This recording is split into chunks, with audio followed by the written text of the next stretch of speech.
Hello everyone, welcome to my YouTube channel. My name is Ashok.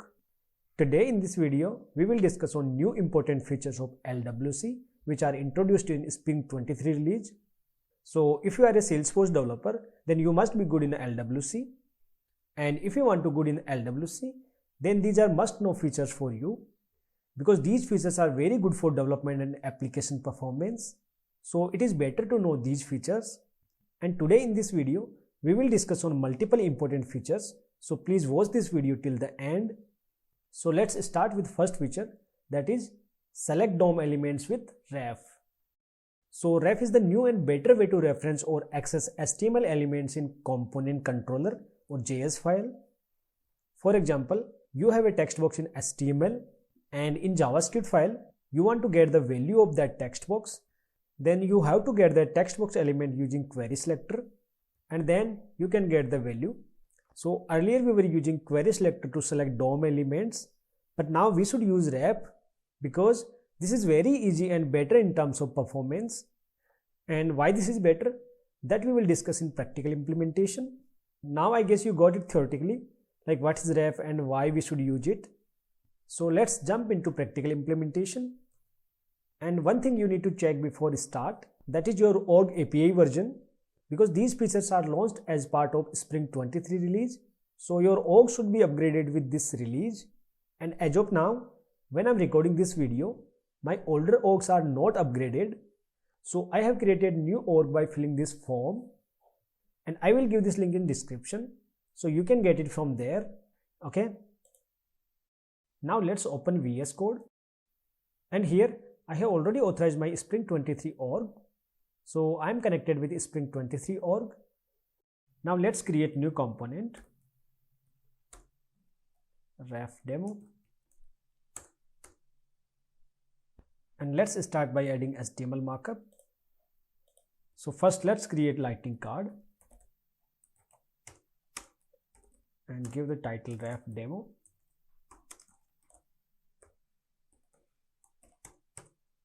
And let's add one div to give some padding.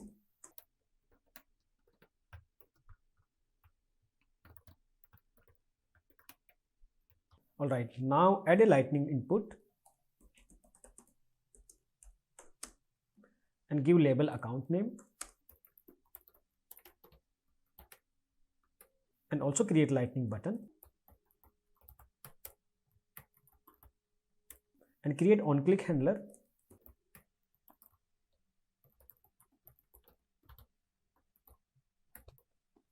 Okay, so I'm done with my HTML markup and created one lightning card to show white background and title, and added one div to show some space, and also added this text box to get account name, and this is the submit button with click handler. Now let's implement this handler method in JS file.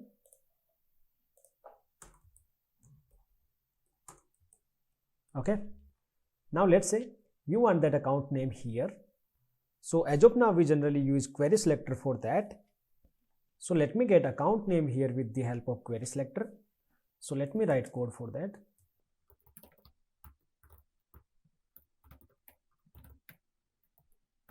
And we generally use class as a selector.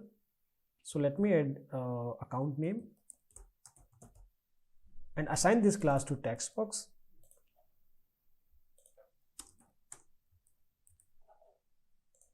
So this will give us the element reference. Now to get value, let's type here dot value. Okay, now on submit button click, you will get account name in this property with the help of query selector. And now let's print this in console and update meta file to deploy and use it in Salesforce pages. So let's set expose to true and add targets.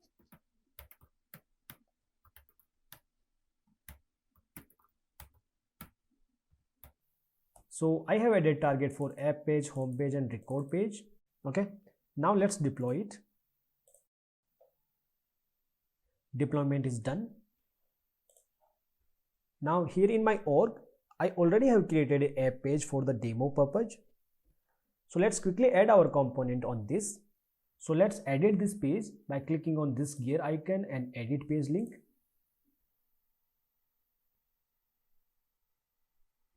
Okay, now we are in app builder interface. So let's drag and drop our component here and click on save and then bake.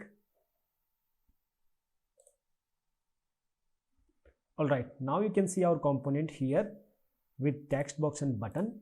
So let's enter account name here and open the inspect window and click on console. Now if I'll click on this submit button, then it will print our account name here. So let me click on submit. Test account. Okay, so you can see our account name here and we have done it using older way. But now let's see how you can achieve the same functionality with new refs API or ref attribute. So let's open VS Code again and create one more lightning input to take a website.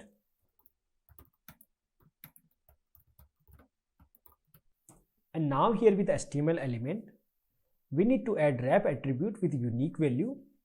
So we will add like this, LWC, then colon, then ref equals unique value. So let's give it website. So this is the change we need to make in HTML template. And now if you want to reference this HTML element in JS file, then you have to just write this.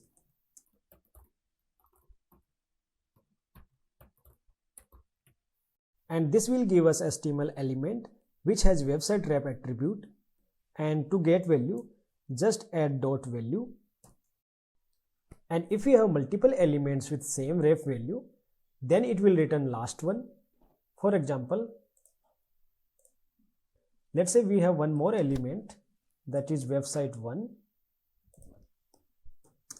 and ref value is same, then here in JS file it will return lastly added element that is website 1. So you have to keep this in mind. Okay, so we can say this refs is the dynamic object which holds all the elements which are having ref attribute. So we don't have to use query selector to get elements, and we can add this ref attribute with any kind of HTML elements like paragraph, div, heading, and also with child components as well. Okay, so let's add it with paragraph tag.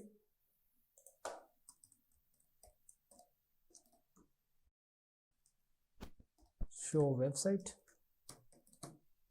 and let's show website name in this.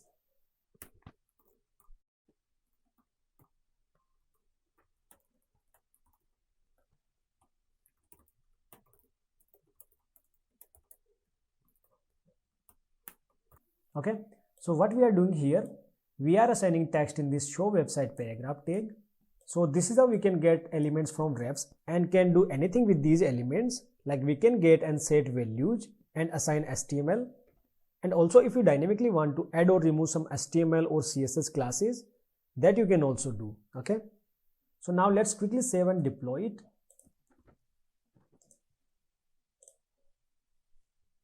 Deployment is done. Now let's refresh and test it.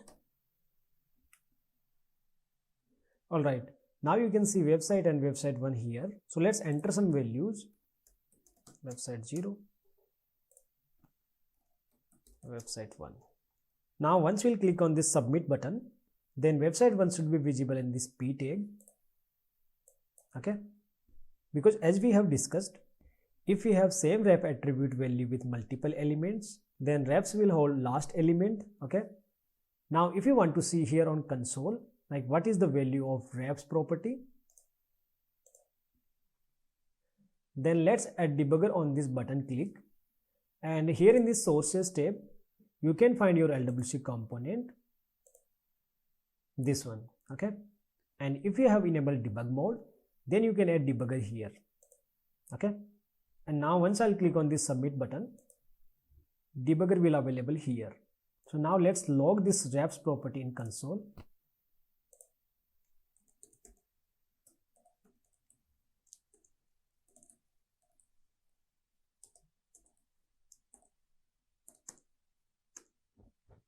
Okay, so you can see here this refs hold our HTML elements like show website and website. Okay, Now let's talk about why we should use refs instead of query selector. So first reason is it gives clean syntax, like we just have to write this and refs, then our element reference. And second is refs is faster than query selector because refs hold all the elements as object properties. So when you try to get elements, then it returns element directly as a object property. But in case of query selector, it will run search on DOM, like it will go through each element until it found matching selector. So refs is better than query selector in performance. So that's why we should start using refs from now. Okay. And now let's jump into another important feature, that is improved conditional directives. So as of now, we were using if true or if false directive to conditionally render HTML markup in template file. But with Spring 23 release, Salesforce added new improved directives, LWC if, LWC elseif, and LWC else. Okay. And why we are saying improved directives? Because earlier with if true and false directive, we had some structural and performance issues that I will show you in demo part. But now using these improved directives, those issues can be avoided. Okay. Now let's quickly jump into demo part. So let me open my VS Code and create new component, conditional demo.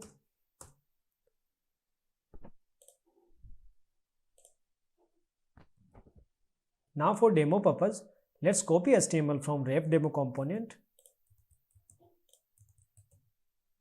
and make some changes.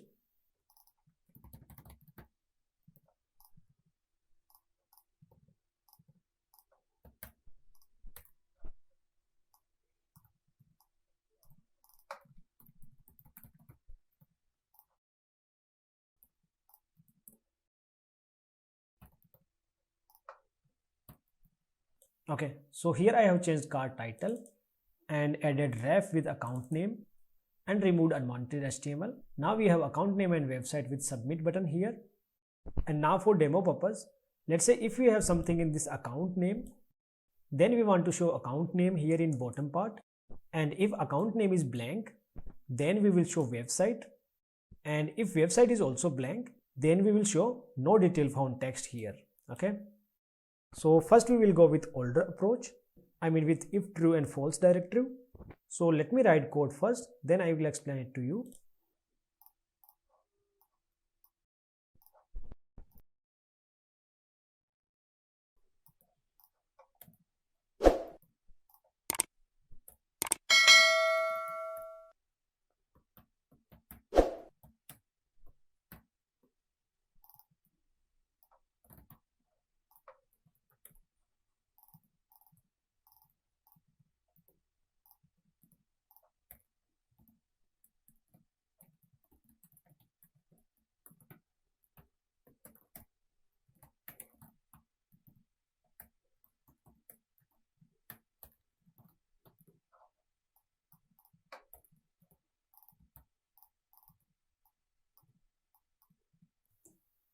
Okay, so here I have created two properties to hold account name and website and assign these properties over here on this button click handler and getting values from elements with the help of refs.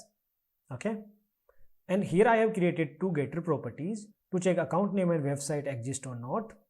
Okay, now let's write HTML markup.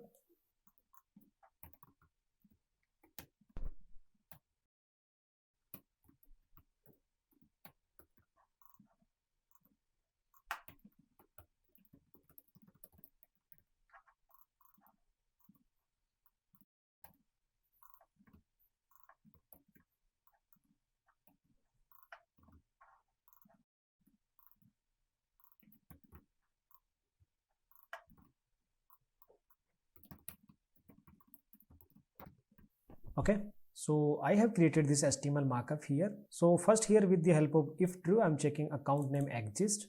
If yes, then showing this message account name is account name. And if account name does not exist, then over here I'm checking for website, printing website name is website. Okay, and if website is also not available, then I'm showing this message no details found. Okay, now to deploy it, let's update meta-config file.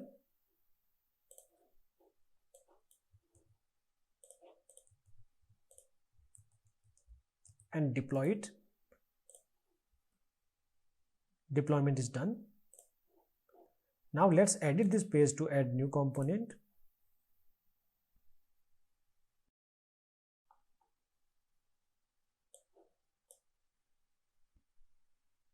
Okay, now click on save and then bake. Alright, now you can see new component here and default message is no details found. And once I'll enter something in account and click on submit, then it should show account name here. Alright, but this is not working. So let's check in code again. Oh, so here I made a mistake. So let me change it and redeploy it.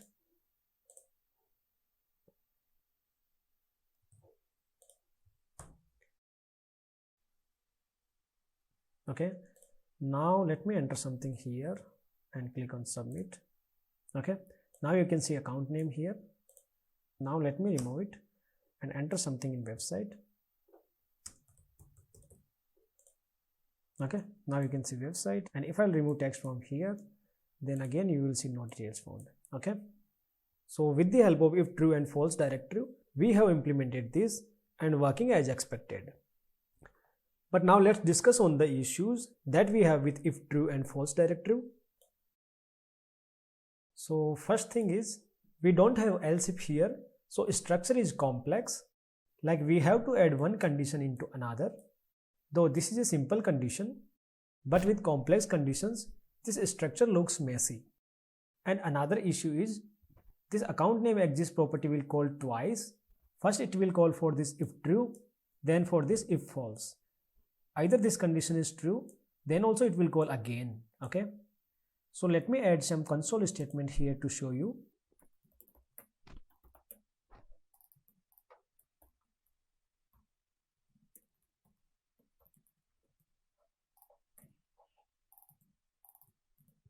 And let's redeploy it.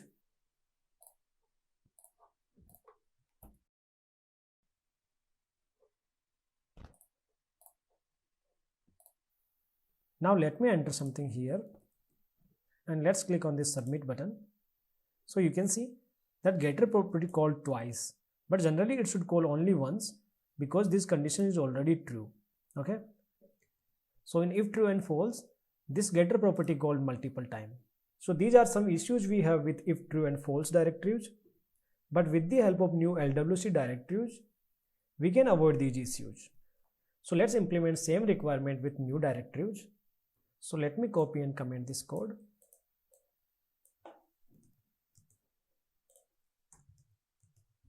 And here instead of if true, we will use LWC if, and we do not require this. And here let's use LWC elseif,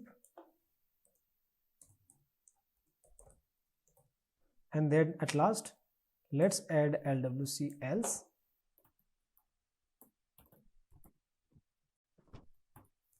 Okay, so now you can see HTML structure is very good after using else if. So you can see all conditions in the same root. Okay, so now let's deploy it.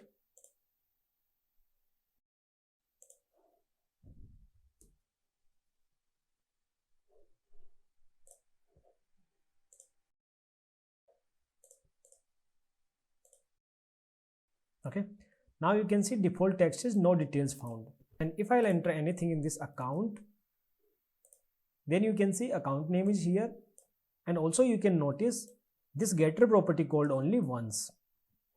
And let me remove this now and add website. Now you can see website name is here. Okay, so we have implemented same functionality with new LWC directives and also seen the advantages. So from now we should start using these directives. Okay, now let's look into another feature, that is debug wire properties. So as of now this was not possible to debug and see the response of wire properties, and if there is a requirement to debug, then we generally have to convert our wire property into wired method to get data and error properties. So this is the example of wire property, and this is the example of wired method. So you can see here we get error and data property. So with the help of these we can debug our wired method. But let's say we have a wire property in production and getting some error. Now how we can debug it? Because we can't convert wire property into method in production environment, and it will be very difficult to debug there. But in Spring 23 release, Salesforce added a way to debug wire properties as well, and for that we have to enable debug mode by going into setup and debug mode.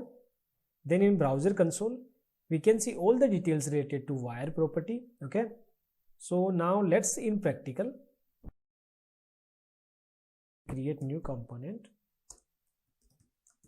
wire demo, and here I already have created a Apex class and created a method to get accounts. So let's copy this and use this method in our new component. So let's import it here.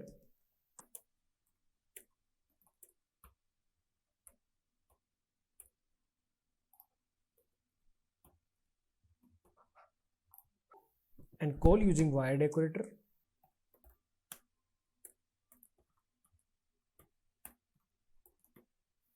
Okay, now let's write some HTML markup to show these accounts.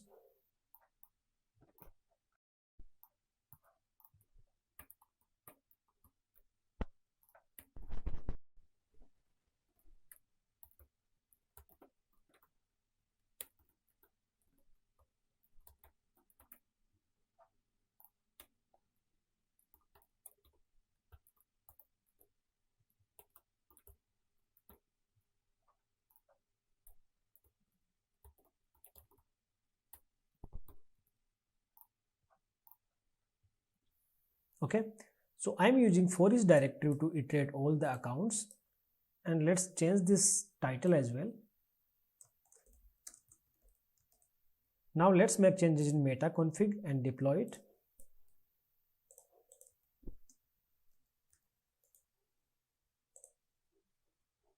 Deployment is done. Now let's add new component on this page.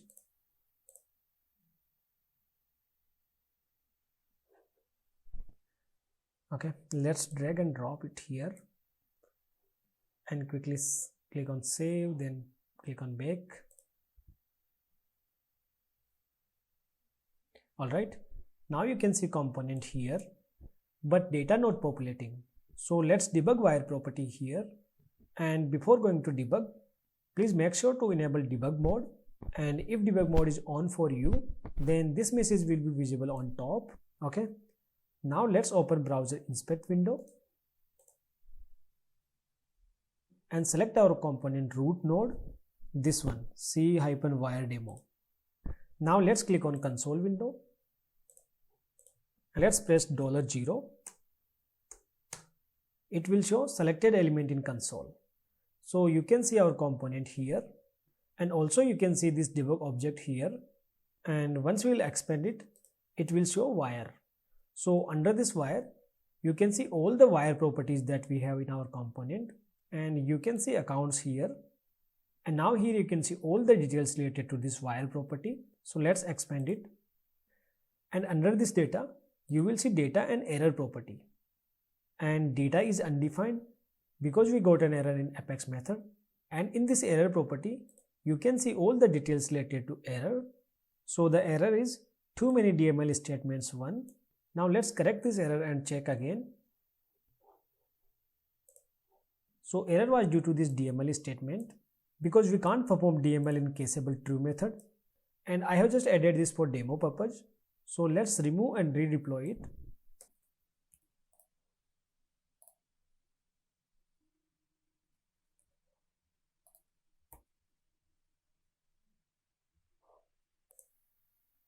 Alright, now you can see accounts list here, and still if you want to see what it returns, then follow the same process.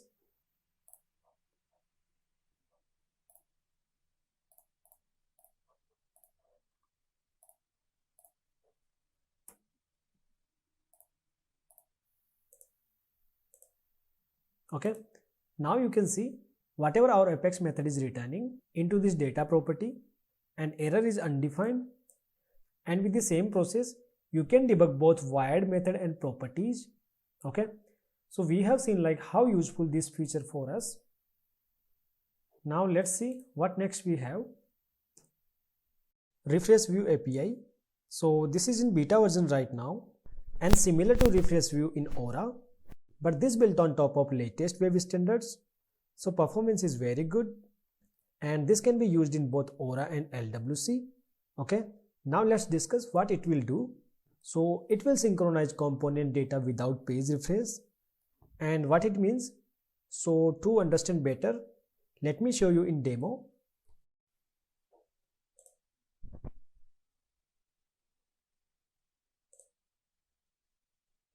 Now I am in opportunity record page, and for demo purpose I already have created one component and added over here. So this component will update opportunity name. So let's update it and suffix 123. Click on submit. So name is updated successfully, but still here you can see older name.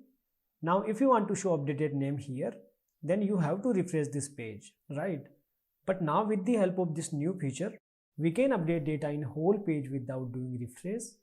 So let's open this component and see how we can use this. So first of all, we need to import this refresh event function from Lightning refresh module. And after making data changes, whenever we want to refresh data in whole page, then we need to dispatch event and need to pass this refresh event function. Okay, so these two steps we need to follow. Like first we need to import this refresh event function, then we need to pass it in dispatch event. Okay, now let's quickly save and deploy it.